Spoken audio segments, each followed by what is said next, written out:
Chicken శుభ్రంగా కడిగి salt వేసి ఒక పావు గంట సేపు అలా వదిలేయాలండి. అప్పుడు ముక్క మెత్తగా ఉంటుంది.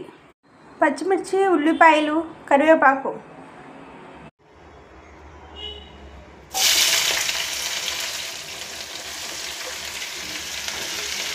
అల్లం వెల్లుల్లిపాయని ఇలా మెత్తగా రుబ్బుకోండి.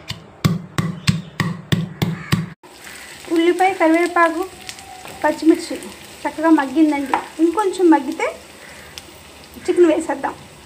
సాల్ట్ వేసి నానబెట్టుకున్న చికెన్లోకి పసుపు, కొద్దిగా కారం సరిపడా, మసాలా పొడి,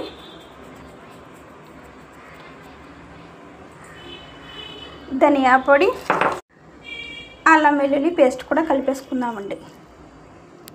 ఈ విధంగా మొత్తం అన్నిటినీ కలుపుకోవాలి. మొత్తం ముక్కకు పట్టాలి, కలుపుకోవాలి. ఆ తర్వాత చికెన్ని ఇందులో వేసేయాలి. ఈ విధంగా మొత్తం కలుపుకోవాలండి.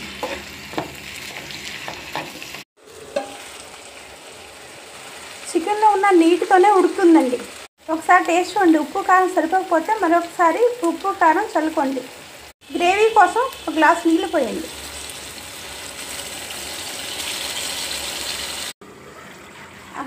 గుమగుమలాడే చికెన్ కర్రీ రెడీ. ఈ విధంగా దగ్గరికి వచ్చేసినాక అయిపోయినట్లే. Tasty yummy chicken curry ready. Super అండి.